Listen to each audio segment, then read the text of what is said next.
Welcome to Billins World. What's up, YouTube? We back again. This week we will be covering, we'll get into that. HitMyLineAccessories.com, JiggyMafia.com. Jiggy Mafia has launched. Please go check that out. Yes. Thank you for the 1,000 views on the Locks video. Yes. All right, Billin, floor is yours. Today we'll be covering Usher's third studio album, released August 7th, 2001, 8701. You know, it's this album here. Wow, and this was like hot mid high school for me, and also half here. Shout out half. Man. And this album went through almost a year of pushbacks. You know, back then you had albums getting leaked and all that on Napster, if you know. Originally titled All About You, right? And changed to 8701, released August 7th, 2001. And yeah, man.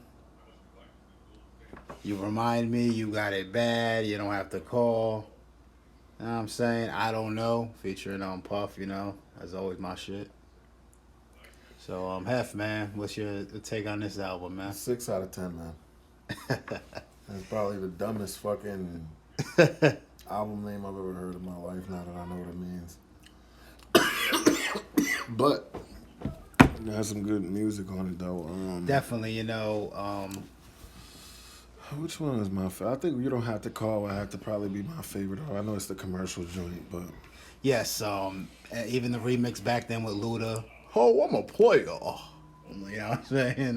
That was my shit, man. I remember having that shit recorded on cassette off the radio and everything. And, and of course, I Don't Know. That was always my shit. I still play to this day. And for those who don't know, the 8701, even though the album was dropped August 7th of 01, it actually meant 1987, the year Usher began singing, and then the album was released in 2001, so they put all that together because the original title, like I said previously, was supposed to be All About You. And if you know, quite a few songs on this album had you in the title, so yes. Trash ass album, man. Fun fact, You Don't Have to Call originally intended for the king of pop himself, Michael Jackson, and he turned it down. Wouldn't have fit him, though. Keep it real with you. Yeah. Usher sounds way better on the track. Shout out to Usher. And Mike turned down quite a few tracks from Pharrell, you know what I'm saying? So Pharrell would always bring that up from time to time. Just like the Senorita record from Timberlake and all that. Not sure why I always picture Usher to be a real fucking creative dude, right? And this album, he was where he started. I guess it's the record label. I can't say. I guess it's the record label that made him make that decision with the album code, the album name. I can't sit there and just attack Usher. It's got to be something else to this, because it's a stupid ass name, man. But then again, if it's something special, I don't know, man. To me, it's a dumbass name, but are some good tracks on here. Other than the commercial joints, what's a track that stands out to you? Oh, always with the I Don't Know. I don't know. Yeah, I ended up hearing that actually on a mixtape before getting the album. Which one is that? I don't know. What you came to do? Yeah. Came to do tonight. Yeah, I guess. Yeah, but he had a lot of filler in this shit too. Keep it real with you. Yes. Besides, not a masterpiece. It's all right. I'm not gonna even say it's classic, but you know what I mean. But it's, Usher was, at this time, quite a few years from his previous release. So, I believe at this point he was already on the "I Need a Girl" Part 1 and everything, which banger. You know. You talking about what, P. Diddy? Yeah. So Usher maintained to keep himself hot around this time, and I believe this is the album where he did majority of the writing, unlike his previous albums. With the debut he had in '94 and My Way '97 is My Way. So he still had Jermaine Dupri involved here. No, that's the album that didn't have a lot of good music on it. My Way. That wasn't a good album. You don't like that either? No, that wasn't. It's not a good album, man. No, I'm not gonna pass this to you because it's broken in the middle. Wow. But yeah, and even sometimes it'll be in the talk like this will be similar to like they would say 8701's the Off the Wall. You want to put them in the Michael Jackson realm, and then Confessions, which will follow this out after this album, would be like his Thriller and everything. But Confessions will be for another video, another Since we episode. talking about Usher though, did you know Usher was responsible for like kind of like Chris Brown's career? Oh yeah. So hit him. He basically was like the one that kind of like pretty much discovered him and coached him while he was a child, like coming up and stuff through the R&B game. That's why you always catch them together and shit like that. Wow. He kind of like got him in. I know he made a call for Chris Brown to LaFace, I think it was. Or somebody. Probably LaFace, because that's the label. LaFace, That's the label Usher was with. Yeah, Or still, you know what I'm saying? Shout out to Chris Brown. A lot of great music. I guess if you're going to have anybody surpass you in music, it should be the guy that you brung into the game, right? Yes. Yeah, but Usher is responsible for Chris Brown getting finding his way into the game. Other than, Chris Brown's hard work, of course. Yes, consistency and all that. Yeah, facts. Yeah.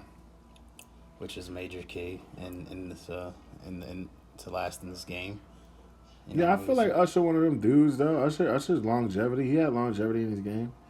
Cause I feel like Usher one of the dudes who got better as he got older. Honestly, like as he kept like making music. Yes. Cause the song he got with he got a lot of songs that he put. Now he did have some spots where it's like I don't know, but then he made albums that were good as well. So I don't know, man. Usher's really a hit or miss dude, though. Like, with him, you either gonna hit or he's gonna miss. Yes. When he hits, he's on fire. When he misses, it's like a couple of hot tracks on the album.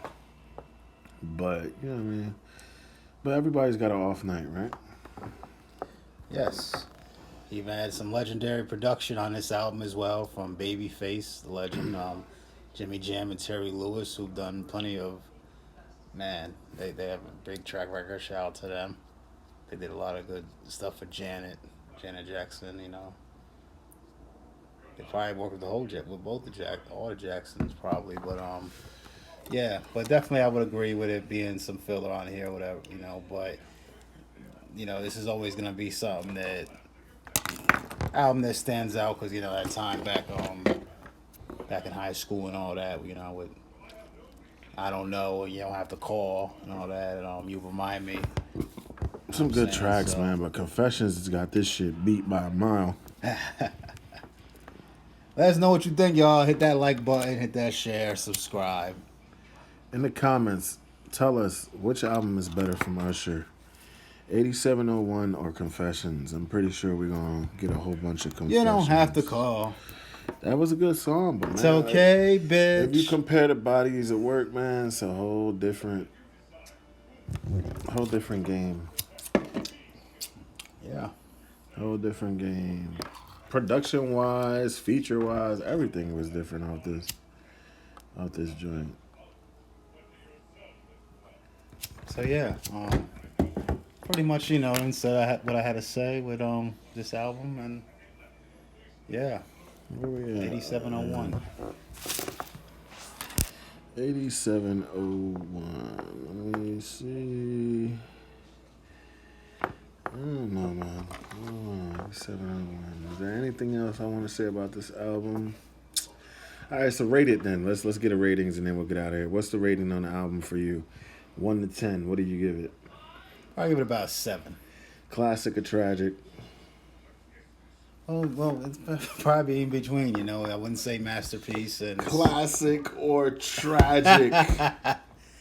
man, really doing this here. Hey man, I wouldn't say tragic, but You got two options: classic or tragic, bro. yeah, damn. Bust a move. Which one? This takes this. No disrespect to Usher at all, but we gotta yeah, do this. What a time. I'm still gonna say it's a classic, man. For Wow. yeah. Usher, man, you my boy, man, but this shit is tragic, bro. I'm sorry, bro. I'm gonna say not masterpiece, not his best work, but still, man, like It's tragic, bro. You know, from the name of the album and the fucking and the dry spots in the album, he does have a lot of hits on this album. Do not get me wrong. Has a lot of memorable shit. Has a lot of shit that as soon as it comes on, you know it.